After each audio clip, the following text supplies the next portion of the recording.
coming at you from the Hey Yo Studios. It's the Fade Route with D and Z. Here are your hosts, D and Z.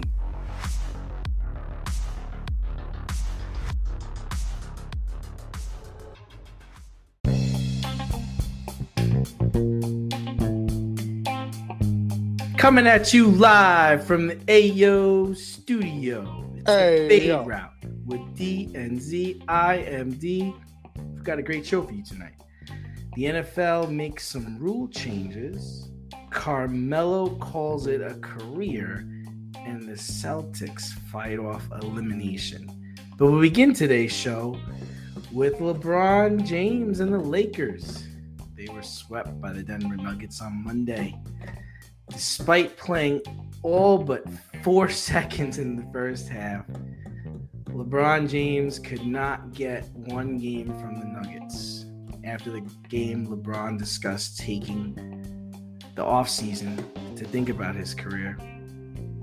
Z, should LeBron seriously consider retiring?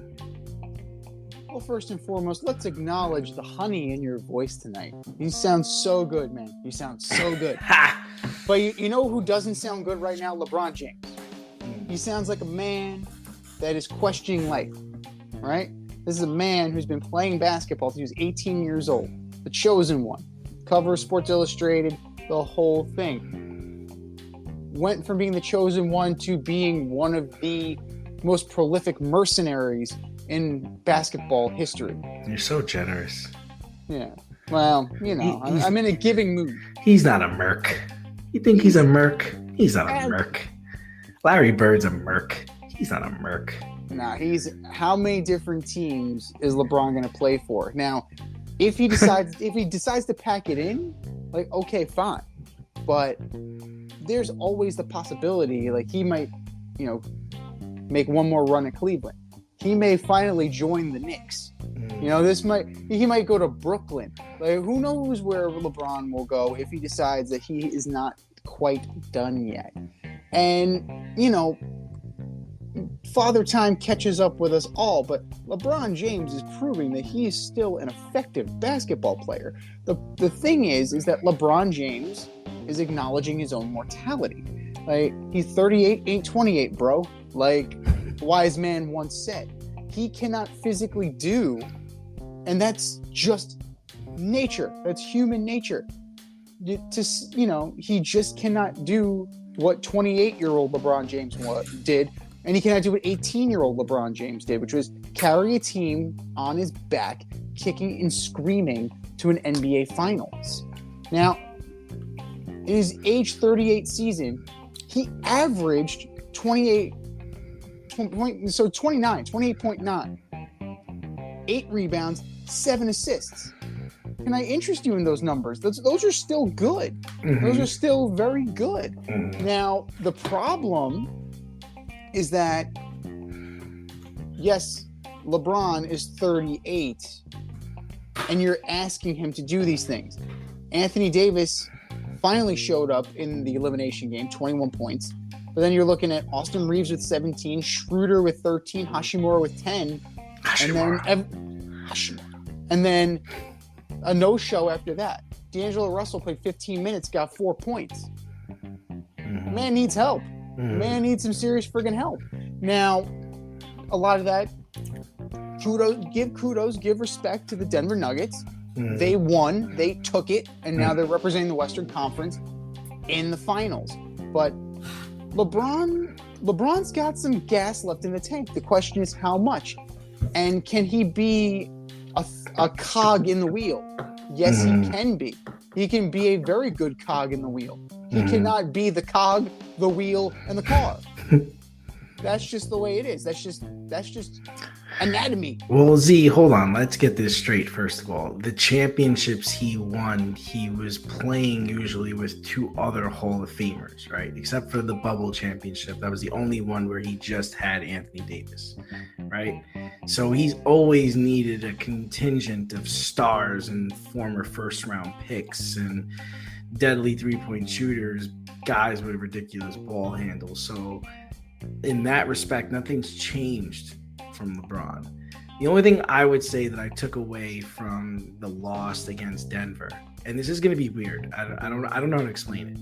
But if I was to have an argument with somebody about who is the best basketball player of all time, if somebody came to me and said Kareem, sure. Someone said Magic, okay, I'm in.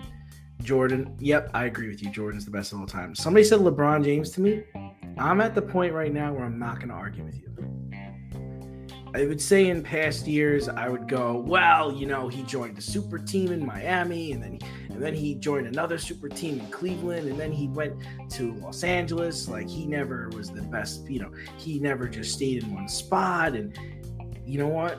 After this last run against Denver, where I saw this man really just give everything he had for 4 games, and it just wasn't enough, I'm in the camp now where, you know what? LeBron's your favorite player. I got no beef with you. Now, if somebody says Kobe is the best player of all time, I got to argue that, because those first 3 championships, Shaq was the best player in that team. Anybody want to go back and watch Hardwood Classics? Watch the Lakers play with Shaquille O'Neal. It's unfair. It's absolutely unfair. He's averaging like 33 points and like 15 rebounds, and nobody on the face of the planet can stop him. And Kobe's just getting his 20s, 22, shooting and just being, Kobe. But those teams were Shaq's teams. And Kobe did go and win 2 by himself, but I can argue that.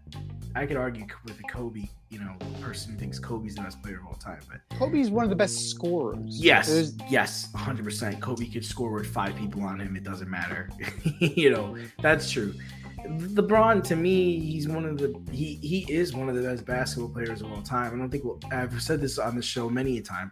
We're never going to see another LeBron. This is a guy who went to the finals 9-10 years in a row. That's just crazy. He's got so many miles on his body, and there's no off the court controversies, or he's done so much for children and schools, and he lives a good life, and he takes care of his body. You can't say a bad thing about LeBron on and off the court. We'll never see that again. Now, in my opinion, in regards to should he retire, right? I don't think he will be able to get back to the finals and win a championship. He had Anthony Davis on his team, one of the best defensive players in the league, and it didn't matter. It didn't matter. Jokic is that good. Murray was that good in the series. None of that mattered. Austin Reeves, fine player. He's a fine player. He's a J.R. Reed, right? Mm-hmm. I'd equate him to a J.R. Reed kind of player. Hashimura, poor man's Chris Bosh. Maybe I've given him a little too much credit, but he's a fine player. But it's just not out there. He's older. His game is different now. It's evolved, but I can't see a situation where he's gonna go through the playoffs and go through a finals and win another championship. And what are we in this for? We're in this other championships, right? It's I wouldn't want to see LeBron come back if he's, I wouldn't want to see a shadow of LeBron, right? And I agree with you. I think he's in top physical shape. I think he can still play, but as far as championships concerned, I just don't know if those are in the cards. Well, I don't know. It's not in the cards with the Lakers. I think we're in agreement on that. It's not in the cards with the Lakers the way they are constructed. Well, I think he's got 1 year left, right? He's got 2 years. He's got 2 years left. So he's got this year coming up. I think he's scheduled to make $47 million. And then he has the last year of his contract, which is $50 million. My response to that is if James Harden could be moved, if Kevin Durant can be moved, LeBron James can be moved. It's not like you're trading him from Cleveland. He's not from Los Angeles. This is not, he went to that team to chase a ring. Mm-hmm. He went to that team to, build his legacy. Mm-hmm. This is not, he's a merc. Sorry. The moment you start moving around the league, you're a mercenary. He's not a merc. Yes, he is. You're giving him way more credit than he deserves. He's not no merc. His job. Larry Bird was a merc, man. His I job, get. You're saying you're saying because he can go from team to team and kill people. Is that that's the very definition of a mercenary. Gotcha. He's a gun for hire. Okay. That's all right.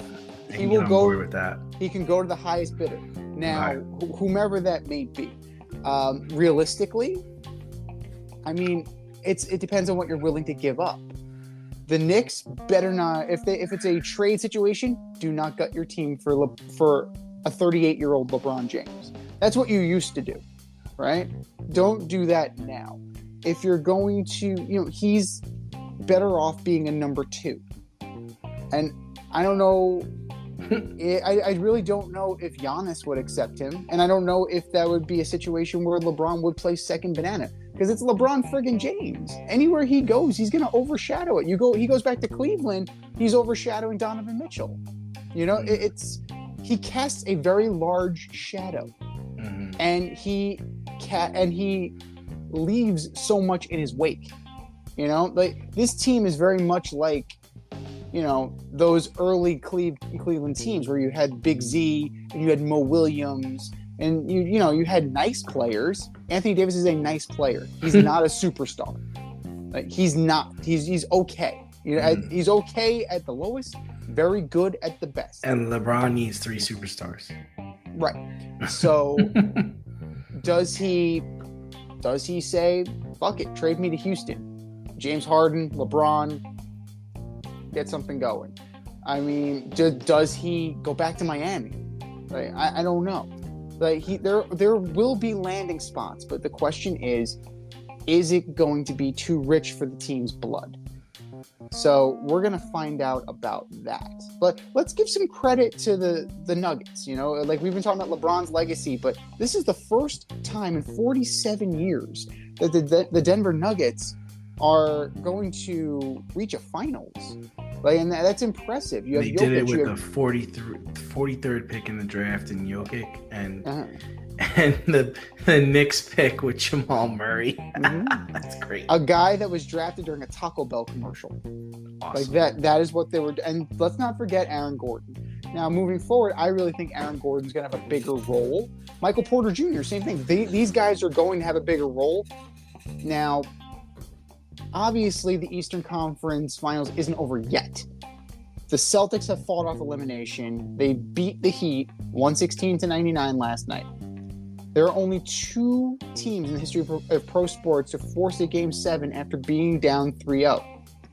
Only one team has come back to actually win it, though. Can these Celtics become the second team to come back from a 3-0 deficit? Man, I don't know. I don't think so. I think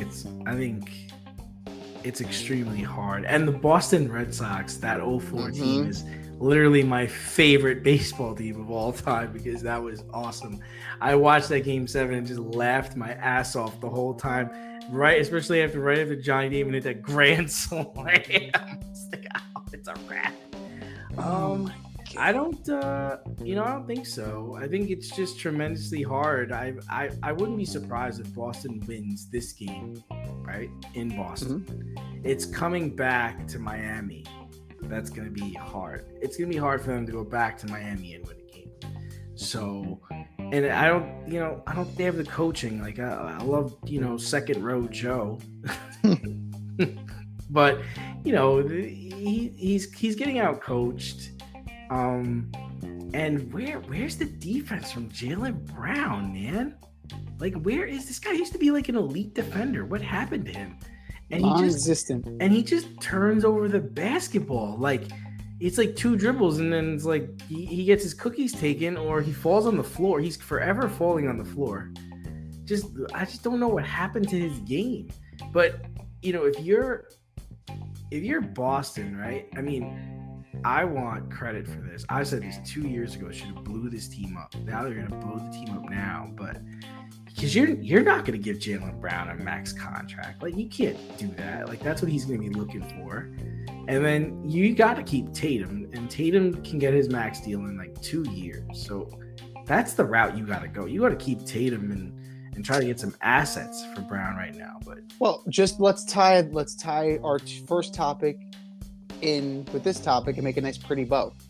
If you're the Lakers and you offer LeBron James to the Celtics for a package centered around Jaylen Brown, do you think the Celtics would take it? I don't think they should. No, they need more than LeBron.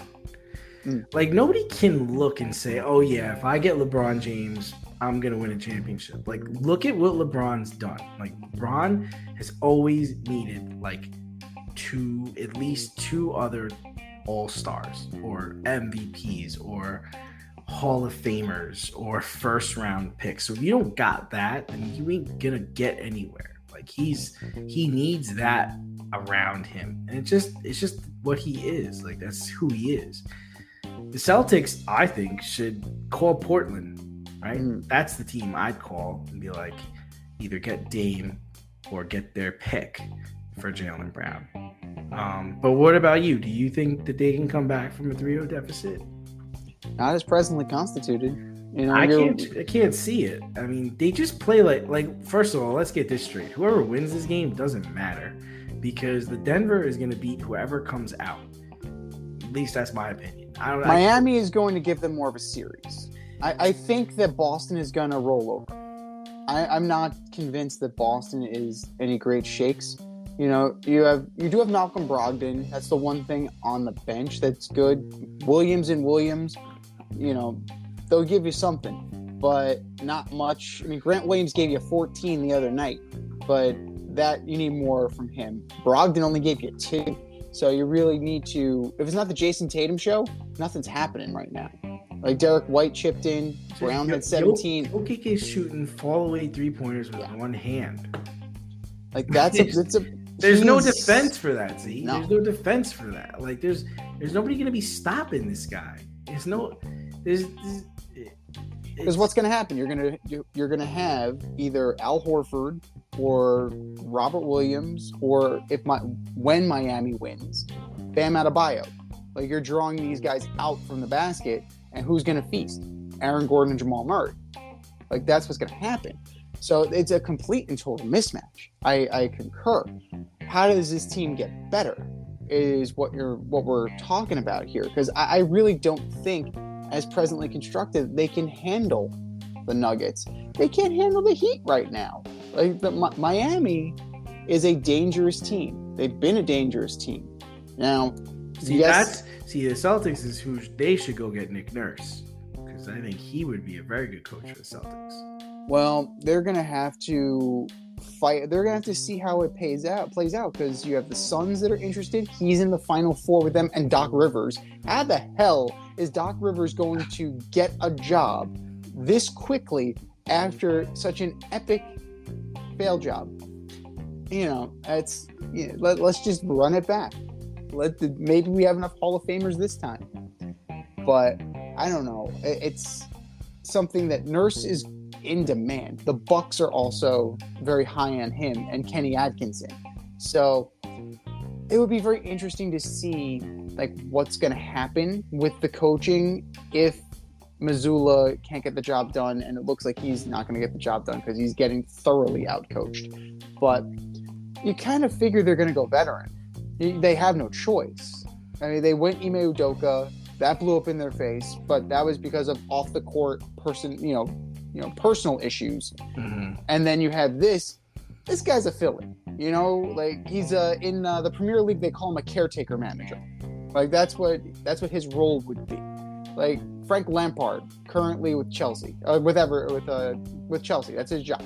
It kind of stinks. I feel bad for him because he kind of was just thrown in this situation. Like, he didn't have any bench coaches. He didn't have anybody around him to help him. He was kind of thrust into this, like a couple weeks before the season started. He was handed a team that, you know, it went to the NBA Finals last year. Right.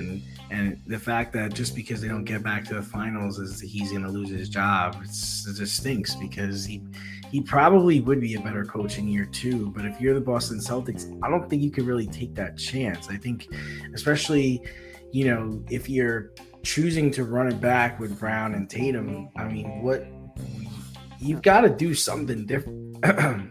Yeah, if you're Missoula, and we're looking at him, if he's gonna learn on the job, go learn on the job in Detroit. Go learn on the job in Orlando. God. Go learn on the job in Charlotte, where there are no expectations.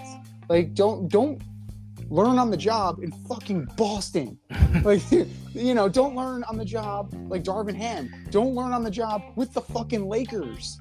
But yeah, like Darvin Ham was a bench coach for a really long time though. Like he's been around. Like he's been with a couple of teams. So. He's been around, but he was never the guy. That's the thing. He's learning on the job in that regard. He's the one he's the one calling the timeouts. He's the one calling the plays. I thought he did well. Yeah, I thought he did okay. I didn't think.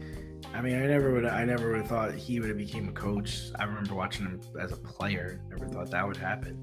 That's the thing. The worst players, or seemingly the guys who are innocuous, often become the best coaches because they have a great view from the bench. So they you see everything. That's why Alex Cora was such a hot commodity, and that's why he ended up, outside of being a cheater, that's why Alex Cora was in demand, because he saw it all. He had a great bird's eye view from the bench.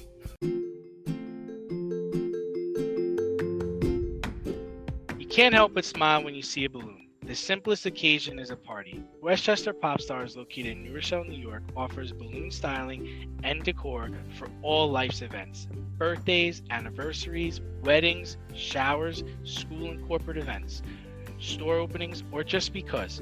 Westchester Pop Stars takes balloons and shapes them into works of art, creating decorative installations for your special occasions. No event is too big or too small, and their custom personalization service is top-notch.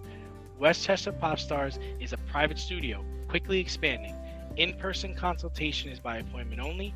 Send an email to westchesterpopstars@gmail.com for more information or to schedule an appointment. No need to hire an event stylist. All you need is balloons.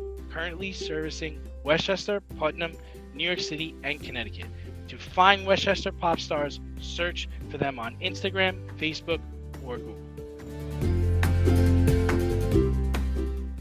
But who else is having a bird's eye view from the cheap seats now? One Carmelo Anthony. He called it a career on Monday. He was drafted by the Nuggets, won Rookie of the Year. Remember that, guys? LeBron did not win Rookie of the Year. It was Carmelo Anthony. Spent his career with the Nuggets, with the Knicks. He ended up with the Rockets.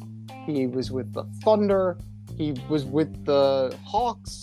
Well, kind of with the Hawks. Like, he was there for 5 days, and he was just there to get the buyout paperwork taken care of. But he got his jersey. 19 years, 10 All-Star appearances. No rings, though. No rings. Just the one from Syracuse. How will you remember Carmelo Anthony, D?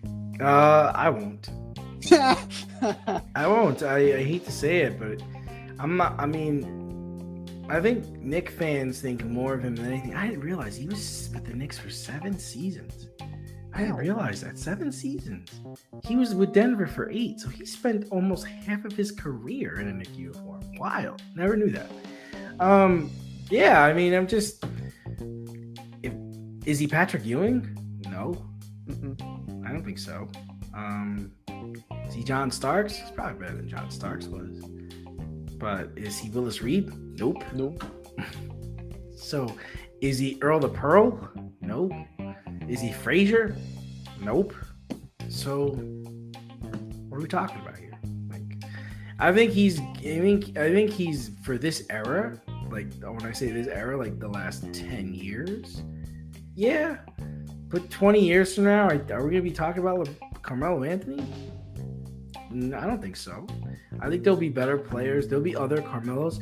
The problem I have with Carmelo is I thought he was such a super talented guy. And just in my opinion, I don't have anything to back this up, but I just don't think he put the work in. Especially when you saw other peers in his class succeed. And you saw other players around him succeed. Like, why couldn't he be Kobe? Why couldn't he be look at LeBron went to 10. he went to what, like 10 finals? How many finals did LeBron go to? I believe it's 10. We could double check that. 14. Like, Carmelo never even went to 1. He never got to 1, dude. Like, to me, was he part of this anniversary team? He was. What a joke. Yeah, he's whatever. It's kind of disappointing. I would have liked to see him have been a better player. I mean, in my opinion, I just remember one year with the Knicks where he got to the playoffs and they might have been a 3 seed or a 4 seed or a really high seed. I think Mike Woodson was the coach, and I saw them play against the Miami Heat, and it's like, he's just, not that he's just another guy, but it's just like, whatever. That's what about you? Well, I mean, let's look at his stat line. You're looking at 23, 6, and 3. Those were his career averages. Not a great 3-point shooter, 36%. Not a great field goal shooter, 45%. Not great from the free throw line, 81. That's pretty good.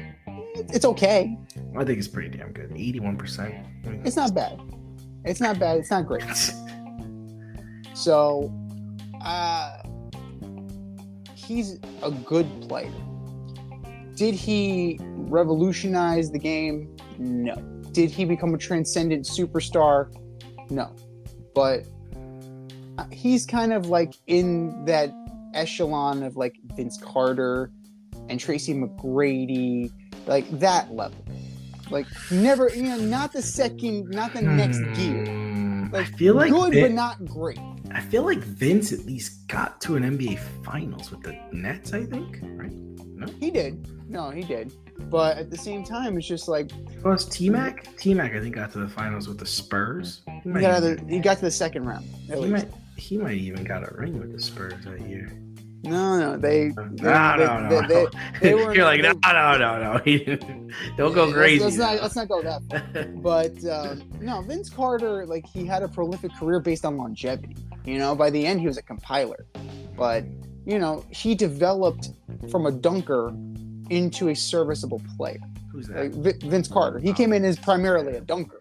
Yeah. So I think Melo, Vince Carter is probably a bigger name than Carmelo Anthony. Would you agree to that? I would agree with that, just because there's something that Vince Carter has that Carmelo Anthony does not have, and that's that prolific moment. Like people remember the dunks.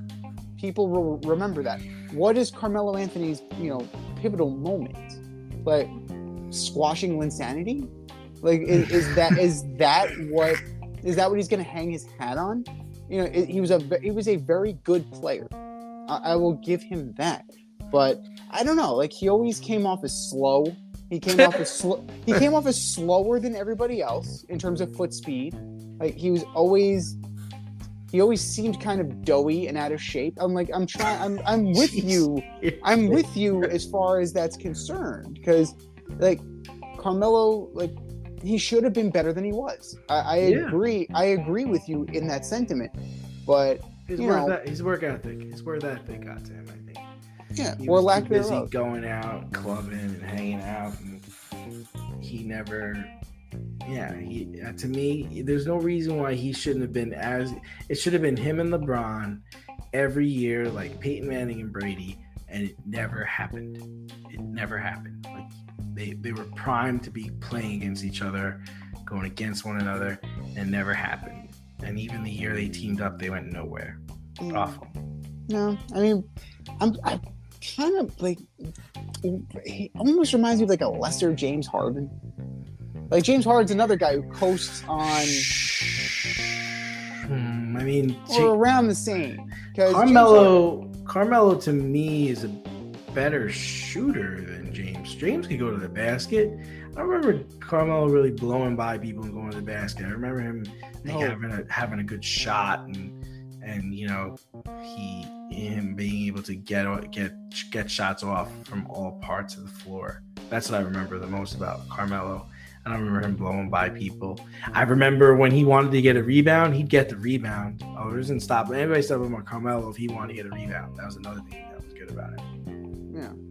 I mean, he will be remembered if he is in consideration for the Hall of Fame for the longevity of his career. And remember that the Naismith Hall of Fame includes college. And he was, and the NBA lets everybody in. So, yeah, he'll get in there. Chris Paul's going to go there one day. He'll get in there. But, we're still waiting for that.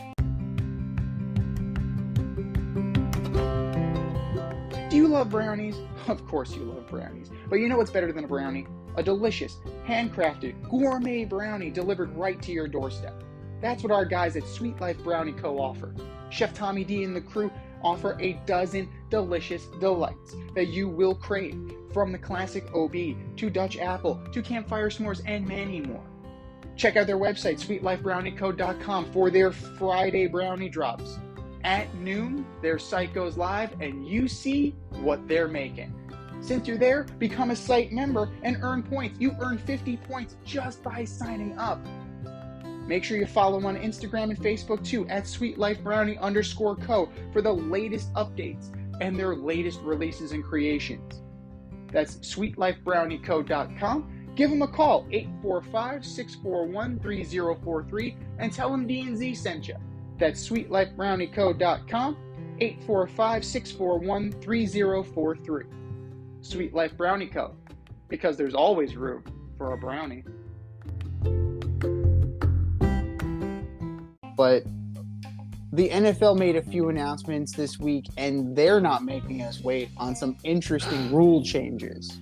So players will now be able to fair catch kickoffs, and they'll get the ball at the 25. Okay, that seems like an interesting one. What's potentially game-changing, though, is the NFL owners voting to allow for Thursday night games to be flexed. Sunday, Monday night next year, all of this will be in play. But for now, we're just going to look at Thursday. We're going to flex Thursday. One more deal. And this one's kind of like minutia. This one's kind of like based on the San Francisco 40. They might as well just call it the 49er rule. It will not count towards a roster spot, but there will be an emergency third-string quarterback dressed so that if Brock Purdy and Josh Johnson get murdered, when, and then Trey Lance also gets killed, that they will have somebody dressed and ready to go so that Christian McCaffrey doesn't have to go under center. You're welcome, San Francisco. So what are your thoughts on the new rule changes, and which one's going to have the biggest impact? I mean, the fair catch is trash. Just get rid of the kickoff. Like they do not want to have kickoffs anymore. And the whole idea that you're trying to cut down on player safety, I don't want to hear it. It's garbage, because you added another game, and you're gonna add another game if you can. You're gonna add more games. Don't tell me if it's about player safety. And I mean, what I find it hard to believe anybody's gonna catch the ball at the 5-yard line and try to run with it. Why wouldn't you fair catch anything below the 20-yard line? Should be fair catching. I don't get how anybody's going to be returning any kicks. And it's crazy because it's like one of the most exciting plays in football is the kickoff. And you're literally trying to take it away. They would probably take away the punt too if they could. It's just crazy. And then emergency quarterback, I mean, I guess it's okay, but I feel like that's on you as a team. Like, you got to be smart about who you're carrying and what you're bringing to the table. I mean, it sucks, but protect your players. Run more run plays. I don't know. And then the flexing of the Thursday night game, that's another thing. You want to talk about player safety? How about getting rid of Thursday night games? Mm-hmm. I want to know one player that's excited or looking forward to playing on a Sunday and then going back out there on Thursday. Like, it's just, they're inconsistent of what their player safety dynamic or thought process is. But in being able to flex Thursday night games, you're totally just going to lose any fans from out of town going to the game. How could any fan out of town buy a ticket to a Thursday night game and with confidence? when you buy a ticket to a game that's in another state, there's a lot of stuff that goes into that. You got to get a flight. You got to get a hotel room. You got to take time off from work. If somebody just changes that 12 days before, well, there goes that. So it's insane. The NFL doesn't care because most of their teams, they've sold out their tickets. But if you're a person that you sell your tickets and you usually are, send them to the secondhand market, it's got to affect you in some way. I would think so. I mean, you're not going to have a lot of problem with, like, I guess, Dallas and Philly, right? But I got to imagine you're going to have trouble with, I don't know, like Seattle and probably New Orleans, right? Like, you just places where there's not, where they maybe get a lot of out-of-towners. I would assume that you're gonna have some tough times with that. So your question is, which one? The emergency quarterback, I guess, is helpful to teams that don't know how to manage their roster or don't know how to protect their players. But as everything else, it's garbage. For teams with bad blocking schemes, I think it's a good thing to have. But here's my question to you: kickoffs. There were 1,013 kickoffs. How many were returned for touchdowns last year? 2. 6. You were close. 0.6%. And punt returns. There were 952. How many punts were returned? 5. 3. You were very close. 0.3%. So, what are we talking about here? The special teams coach is no longer just like a special teams coach. He's just a teams coach. Right. Take the special out of it now. Change the special to the extra. Like, just call him an extra team. Extra teams coach. Sorry, Coach Westhoff. We'll have you on to discuss this because I'm sure you're not too happy about this. But of the importance, it's got to be the flexing of the Thursday night games because you're screwing your fans. You're screwing your fans. Hard, really bad. Like if we have tickets to the Jets, right? Like say that we got tickets to the Jets and we were gonna go, and all of a sudden, you plan out months in advance because the schedule release is a holiday. So now, like, oh shit, yes, we're gonna go see the Jets, and now all of a sudden, well, I know you were waiting for it to be a Sunday, but now it's a Thursday in the middle of a work week. You have kids, right? Yeah. We have responsibilities as adults. Yeah. It's just like, oh shit, I guess I'm gonna drop what I'm doing. You went from like a 1:00 game on a Sunday to like a Thursday night 8:00. You're like, what am I gonna do with that? Right. Exactly. I have work. How am I getting there? Right. Now, what if you were? Now, you also brought up a great point about travel. Like, if we're going to a road game, say we were going to watch, the Eagles. If Philly's close enough that we can do that. Or if we were going to Buffalo. Like, Orchard Park's not that far away, relatively speaking. It's not like we're flying to Seattle. Right, you've been there. Yeah, it's not like we're flying to Seattle. But to change within 2 weeks, even within 2 weeks, it's hard to... Yeah. 12 days. Yeah. To change travel plans, to change lodging. Hotels aren't going to charge cancellation fees. Like, is the NFL gonna pick up the tab? Right? Are they gonna compensate the fans for this? Because at the end of the day, NFL fans are the most hardcore. Right? You only get 17 of them. Right? You only get 17 games, so they will move heaven and earth, go to the ends of the earth, so that they go to the game that they want to go to. And now you're gonna say, that's what you think. Not so fast. Not so fast, my friend. Not so fast. All you're doing is chasing a buck, chasing a TV rating, and trying to satisfy Jeff Bezos. Like, I understand you're trying to justify having Al Michaels on these games because last year, trying to listen to Al Michaels get excited about Colts Titans isn't exactly doing it for me. I understand. However, it's at the expense of the people who ultimately pay for your product. They don't care. And it's a major league slap in the face.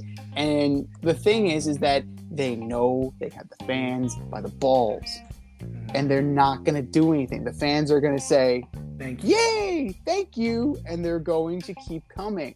They're going to pay $20 for the beer. They're going to pay $50 for the parking. What I'm not understanding is that regardless of how trash the Thursday night game is, right? People are still going to watch it. So you tell me you really lost viewership if it was like two teams that weren't any good? You get garbage football on Thursday night anyway. How long before we flex London games to Thursday? Like how long before that happens? Because if you're gonna flex, like you have to make some sort of rule. I think, like if you're gonna flex a game to a Thursday, make sure that they have a bye week coming or they're coming off a bye week. Right. Like I think that would be That's the better way to play it, for sure. The better way to play it is just to have teams that are coming off a bye or going into a bye after play on Thursday. I think it's incredibly unfair to ask the team to play Sunday night and then turn around and play Thursday. Right. Like that's just ridiculous. It's absolutely ridiculous and short-sighted, and shows they don't care about player safety. We're talking about player safety, right? They're not doing it. They don't care. They'd have you play every day of the week if you could. Now there's the Black Friday game, right? That's being introduced. Like if there's a way for the NFL to put a game on every day of the week, they absolutely would. Do not be snowed by this, ladies and gentlemen. It's a money grab. At the end of the day, it's a money grab. It's competition for your eyeballs. It's competition for your dollars. And at the end of the day, you just have to realize that and put your money where your mouth is. And if you don't like it, you don't have to support it. Are you in need of air care maintenance or service? I have the company for you. Air Care Technicians. They service the Westchester and Northern Bronx area and can help you with all your heating and cooling, maintenance, and service needs. Just give them a call at 914-315-1547. Again, that's 914-315-1547. Or shoot them an email at aircaretechnicians@gmail.com. These guys are the real deal, as they are veteran-owned, licensed, and insured. Make sure to tell them that D&Z sent you. Speaking of not liking and not supporting, Davante Adams. He's displeased with the Vegas Raiders front office and coaching staff. Didn't he just leave a situation where he was disgruntled? Call me crazy. Maybe I'm getting old. Maybe I'm getting Batsa. But if Adams was available on the trade block, should the Giants and Jets get in on this? And who has a better chance to land him? Or is there another team that is like a dark horse candidate? Well, Aaron Rodgers tweaked his calf this week. I thought that was the start of something. I don't really know. I mean, the Jets don't need him. Like, they don't need him. And the Giants, I guess so, but I don't. Can Danny get him the ball? I like DeAndre Hopkins better, personally. That seems like it might be more affordable and could be easier to get done. But no, I don't think the Jets should just go with what they got. They're going on hopes and dreams. I mean, there's so much anticipation for this damn team. I thought it was funny that Rodgers got hurt, was taking a vet day. I haven't seen anybody talk about how good Zach Wilson looked at practice. It's like that guy's not even on the team anymore. Oh, Zach. Like, what can you say about Zach Wilson? And the clips I saw, he actually looked pretty good. Actually, it's funny. He did look pretty good in practice. But he's going to have a very difficult time getting out of the shadow of the circus for the past couple of years. So wait, so what did you think? What do you think about Devontae before you get into Zach Wilson? I think that Davante Adams is much ado about nothing. And at the end of the day, he just needs something to be upset about. And, you know, his boy is gone. Derek Carr is gone. They replaced him with Jimmy Garoppolo. Hall of Famer Derek Carr to you. Remember Right. that? And Hall of Famer Jimmy Garoppolo. You know, everybody's going to be, you know. If I'm Jimmy, I'm actually feeling kind of hurt that he hasn't said, "Oh, I'm going from one Hall of Famer to another yet." If I'm Jimmy, I'm upset that Tom Brady bought a stake in the Raiders. He can't get away from this guy. I got more rings than Derek Carr. Like, come on, man. Where's my love? And I have the same number of snaps in the Super Bowl. Actually, no, that's not true. He has victory formations. He has snaps in the Super Bowl. No, when he won. Tom would not let him take a snap in the Super Bowl. No fucking way. Oh, but I'm trying to think though, how many Super Bowl rings does Jimmy have? He's got at least one. He won the Seattle one. Did he win the one? Did he get the Atlanta one? I'm pretty sure he's got two. I'm pretty sure Jimmy's got two. Brissett's got one. So Jimmy's got more than Aaron Rodgers and more than Derek Carr. Exactly. And he still is not getting any love from his wide receiver. What's up with that? It's absolutely ridiculous. But as far as, like, you brought up DeAndre Hopkins, that's the guy that I would want. Like, that's the guy that I'm looking for if I'm the Giants, right? You're looking at in terms Richard Garoppolo. What kind of Italian are you? Just look at him. Like, the paisan. Who gave him his name, though? Well, his parents, of course. But, you know, that whoever gave him that chiseled jawline. So, you know, in terms of body type, DeAndre Hopkins and Davante Adams, very similar body type. If you're looking at career, it's arguable that DeAndre Hopkins has had a better career than Davante Adams. That's arguable. But in terms of production for yardage, in terms of touchdowns, Davante Adams has him beat. But who was the quarterback in Houston? Who was the quarterback in Green Bay? So there's that. It just seems like DeAndre Hopkins is a better fit, seems like a better teammate, and it will probably cost you a hell of a lot less. Not just financially, right? Because you'll have to work out the contract details, but you might be able to work out lesser compensation. You are dealing with the Raiders after all. But to me, like, Davante Adams, he seems to be, he's in that time in his career when he just needs something to bitch about. He just needs, whether it's his contract or being the number one wideout or something, you know, he is in his feelings. Like, Davante is just right up in his feelings. And, you know, the Giants could use him. I'd prefer DeAndre Hopkins. I'm with you. The Jets don't need him. I hesitate to guess who would make a play for him. Carolina, maybe. But then again, like, they seem to be building a deep core. Like, maybe they want to add him, but it's unnecessary. You're looking at, if they could swing it, maybe the Rams. You want to put him with Cooper Kupp? Like, maybe. But I'm sure he would have plenty of suitors. It's a question of, you know, what would the price be, and is the price tag too steep?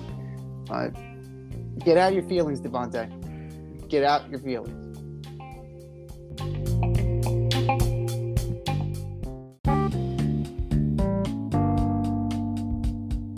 If you want to get on the action, we want to hear from you. Hit us up, faderoutemail@gmail.com. Slide in our DMs on IG @FadeRoutePodcast.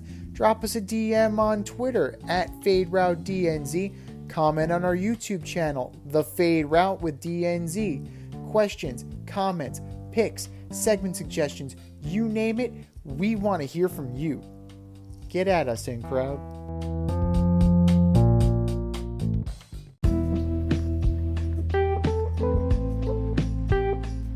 Bullshit or no shit? We're going to debate this week's most controversial sports topics right now.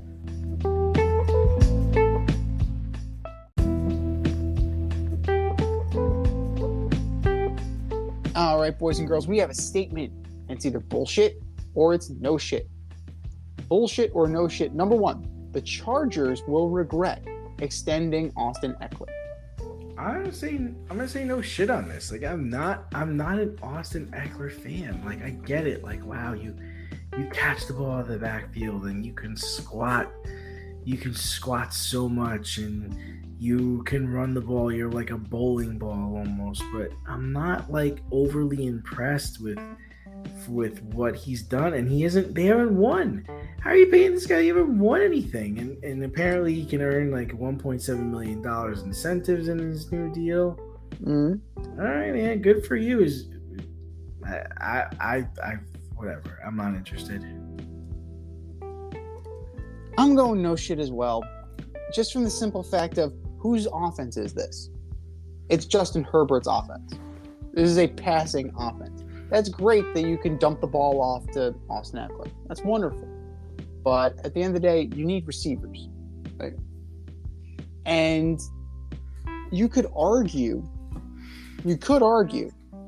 like in terms of production, like you mentioned, he's like a bowling ball. You know what? Mike Tolbert was a bowling ball. Like Philip Lindsay, like he was a contact guy. Like you have these players who bubble up, and Austin Eckler, like, he'll be okay.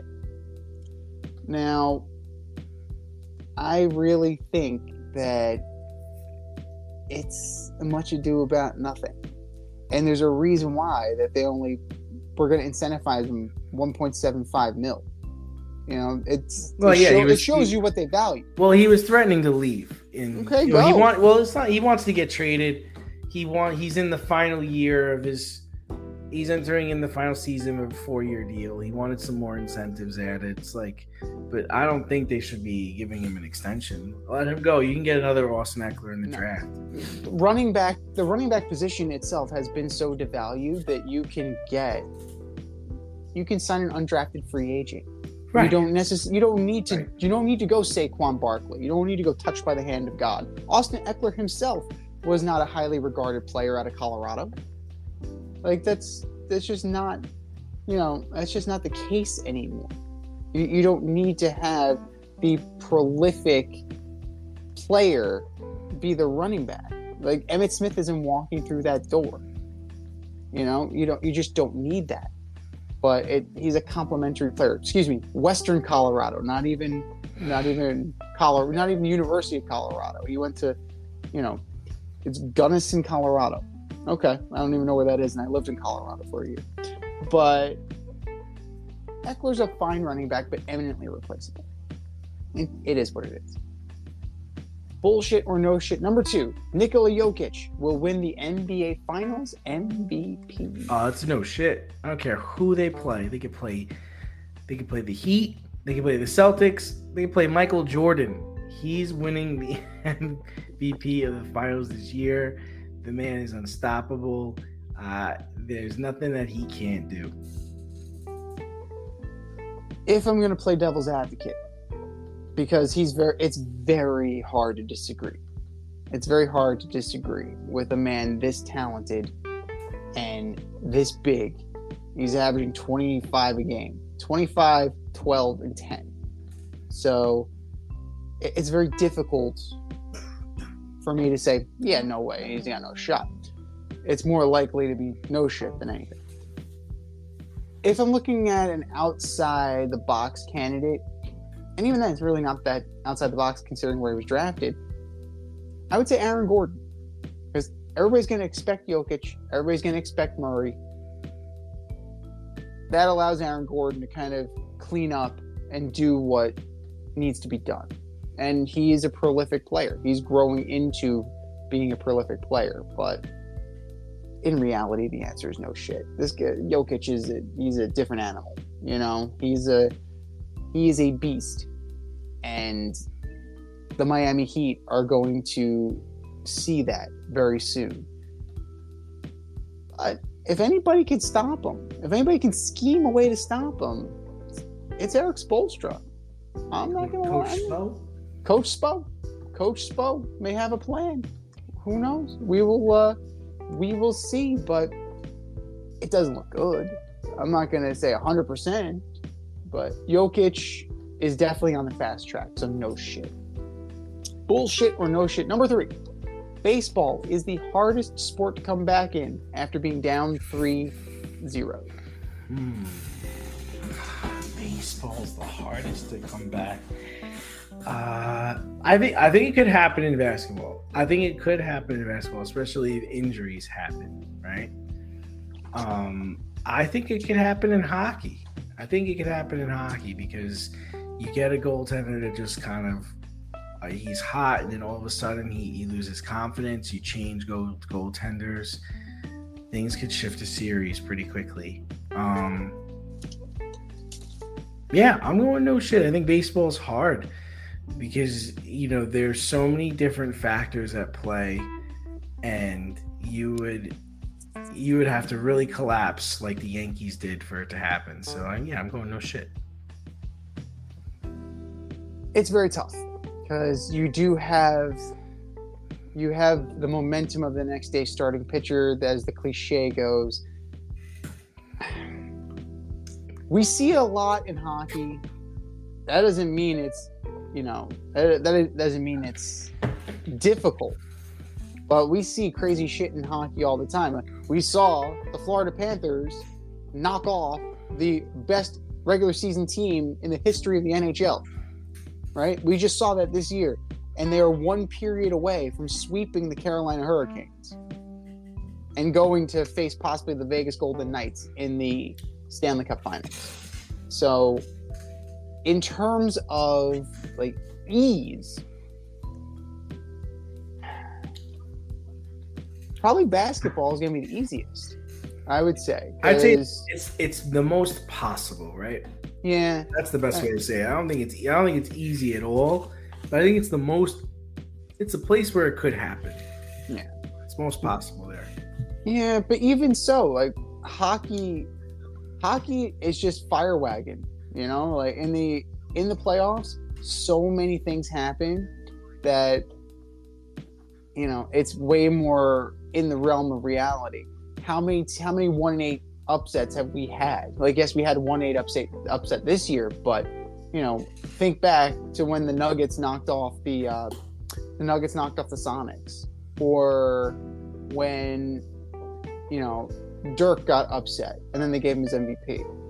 So those are a little bit fewer and far between, but over the attrition of a 7-game series and everything that goes into it, I'm gonna have to go no shit as well. Like, baseball is it's very difficult to cease momentum. It's not like the injury to the goalie, right? The goalie. It's not like, oh, goalie got hurt, we got to put him back up. Now all of a sudden we've gone south, right? Or James Harden, Chris Paul, soft tissue injury. Now that seems to be an issue. You roll 4 starters in the playoffs, right? Like the bullpen games are a more recent phenomenon, but in the past, you're running 4 starters out there. And, think about the 98 Yankees. Your number 4 was El Duque. Like, that's an embarrassment of riches, So, like, on a really good team, like the Braves, right? You got Strider, you got Fried. You'll have, you're going to be rolling out guys. If the Mets make it that far, you'll have your Verlander, you'll have your Scherzer. Senga got roughed up today, but Senga, more often than not, has been pretty good. Like, that can stop a series right there. Like, that can end a series pretty quickly. So, because of the nature of starting pitching and because of the depth of rotation, I'm narrowly going to go no shit. But for physical toll, hockey by far, just because of the physical nature that you need and the physical beating you need to take in order to make it happen. But in terms of difficulty, they're all hard. Let's be real here. I'm just giving narrowly to baseball.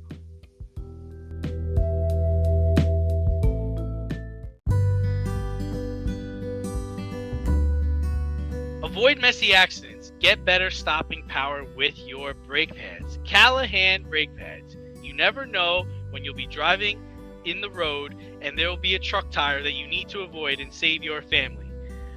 Callahan Auto. We really care about what's under your hood.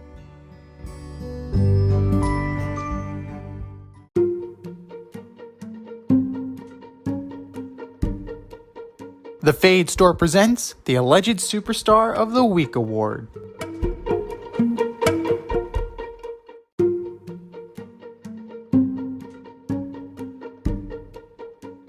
All right, boys and girls, you know what time it is. It's time for the Alleged Superstar of the Week. Here's how it goes. We put up a poll on our Twitter account at FadeRouteDNZ, and you vote, and you vote, and you vote, and you vote. And the winner of said vote gets a shout out on this here show and the coveted ass trophy. And do you know who took home the coveted ass trophy last week, Dave?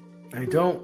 Arsenal, the Gunners. Congratulations, that's the only trophy you're going to be winning this year. Too soon? It felt too soon. But that was last week. This is this week. Who are your nominees for Alleged Superstar of the Week, D? All right, first up, I've got the Tampa Bay Rays. You're supposed to be the class of the AL East, and you get blown out by the Blue Jays 20-1. Oof. 20-1? Do better, boys. Just do better. Sticking with baseball. Another team, the Oakland A's. 10-40 record on the season. I know you guys want to go to Vegas, but geez, can we get at least 20 games under 500? Oakland A's, do better. Just do better. And last but not least, your boy Carlos Correa. You started the season like trash. Now you're headed to the IL. Gosh, when is this going to be over? Carlos Correa, you are my Alleged Superstar of the Week. Z, what do you got? Mets dodged a bullet. Giants dodged a bullet. I said it. I said it on this show. For me, let's start with Jamie Benn of the Dallas Stars. That guy. Took a game misconduct match high sticking penalty. A cross-checking penalty, excuse me. Led to a Vegas power play goal. A deep 3-0 series lead for the Golden Knights. And a 2-game suspension. So the Stars are without their captain in an elimination game. Yeah. That's not looking good. Jamie Benn, you are my Alleged Superstar of the Week. The Atlanta Hawks, for gifting Carmelo Anthony a jersey, even though he never suited up for Atlanta. He was there for 5 days and got bought out. He was just waiting for the ink to dry on the buyout. He got his $25 million, and he got to go to Houston. So, I guess that warrants a jersey these days. Apparently, he wanted one. Congratulations, I think. But Atlanta Hawks, you didn't need to do that. If it was unnecessary and, frankly, a little silly. Atlanta Hawks, you are my Alleged Superstar of the Week. And last but not least, La Liga supporters. Oh my God, the racism runs deep in La Liga. First, you had Valencia shouting racial epithets towards Vinny Jr. of Real Madrid. And then 7 supporters of Atletico Madrid got arrested for putting a Vinny Jr. kit on an effigy and then hanging it off a bridge. Wow. This is that the racism is running deep. It's running deep in Spain. And apparently it's condoned. We got to fix that. We got to do better. You guys need to do better. La Liga supporters, you are my Alleged Superstar of the Week. I think we've said our piece. Go to our Twitter page and vote, and vote, and vote, and vote. And for our nominees, Just do better, boys. Just do better.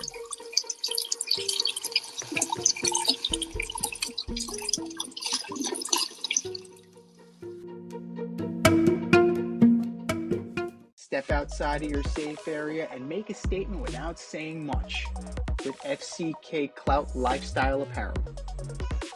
Embrace the colorful chaos and stay emotionally regulated in their hoodies, snapbacks, graphic tees, accessories, and more. Season 3 merch is up now. Get it while you can. Go to fckclout.com and get all of your needs from men and women. That's fckclout.com.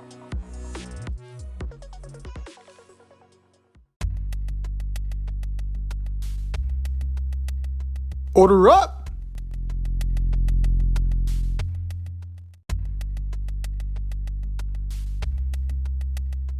We are doing a position by position breakdown of the top 5 players in Major League Baseball. So it's time for us to order up. Order up, order up. We're starting with the players that don the tools of ignorance. Catchers. The top 5 catchers currently in Major League Baseball. From 5 to 1, who you got, D? All right, I'm going to start off with an interesting one. I'm going to start off with Sean Murphy, Atlanta Braves. I didn't realize how good he was, and I actually missed on this guy in fantasy baseball. He got 10 home runs. He's been lights out behind the plate and really, really good pickup by the Braves. Next, I've got Sal Perez. Man, he's a little older, but you can't run on him. Guy's got a World Series ring, and he's clutch when he needs to be. Number 3, JT Realmuto. Yep, he's the modern-day Pudge, really, with his solid defense and offense as a catcher. Rarely takes a day off, and he impacts the game in every way. Number 2, I like him. I just like him a lot. Will Smith, catcher for the Dodgers. Batting .310, 7 home runs, 27 RBI. I doesn't wear batting gloves when he bats. I just like this guy. And number 1, it's only his second year in the league, but I think he's gonna be the future of the catching position. And that's Rushman from the Baltimore Orioles. Tremendous upside, and I just like the guy. So what do you got, Z? The list is short. Catching is a lost art. Let's be real here. Like, gone are the days of having either a solid defensive catcher or an all-around masher, right? You don't have Mike Piazza. You don't have Pudge. You don't even have Jorge Posada anymore. And I'm not the biggest Jorge Posada fan. Jason Varitek. Like, these guys aren't there. This was a hard list to compile, to be fair. But we have the same guys. Ha! Do we really? You even got Will Smith? Even Will Smith. Now, Wow. The question is the order. That's wild. For me, based on the fact that he's having a pedestrian year for him. Now, it's early, but I'm going to go with Real Muto. Okay. He's okay. He's having an okay, decent year. Like, steady Eddie. But let's pump the brakes on him being Pudge. Like, Pudge was a phenomenon. Like, in terms of his arm strength, in terms of, his ability to, like, hit for contact.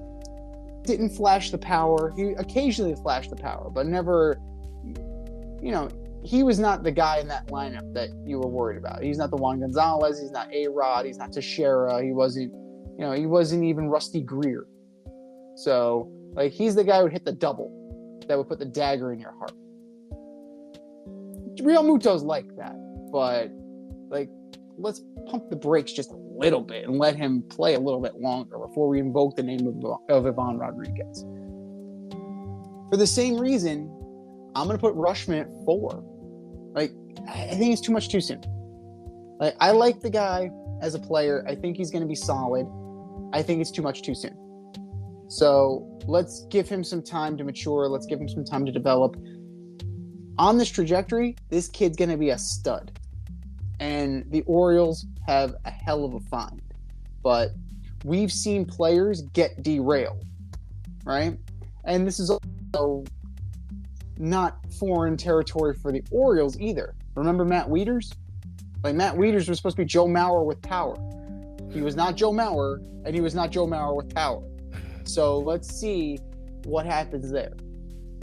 Number 3, old man Salvi Perez. Like, what more can you say about him? Like, he's carrying the torch for the old guard. And defensively, he's a stud. Offensively, he's picking it up. He's already got 11 dingers. He's hitting 280. He's got an OPS of 852. Like, solid. And like you said, he has a pelt on the wall at the expense of the Mets. Number 2, I'm going Murphy. Like, Sean Murphy was very good for years in Oakland. But the problem is he was in Oakland, right? It's where unknowns live. Like, he's like Sid Finch. People were wondering if he's real. But he's finally showing that he is the guy.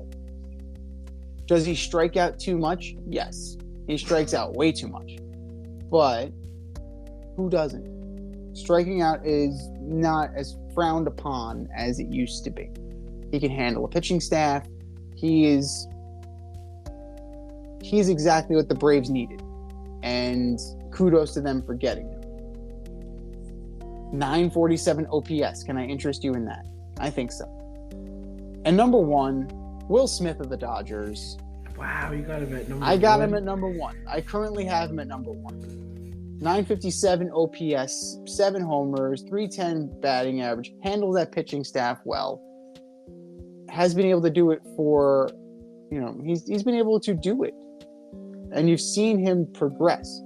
He hasn't been a flash in the pan. You've seen growth. Now, let's see. He's 28. So he is kind of like, he's getting up there in catcher years. So eventually, who knows, the Dodgers, may move him off the dish. But we'll see. Right now, I like him a lot. He brings a lot to the table. He brings power. He brings defense. And all around, he's a solid player. Exactly what you want for that team. This has been the Fade Route with D&Z. Thanks for tuning in tonight. Catch our podcast on Wednesday night on iTunes, Spotify, iHeartRadio, wherever you listen to your podcast. So until next time, stay faded, everyone. Time for us to run the go route, but we'll talk to you next week.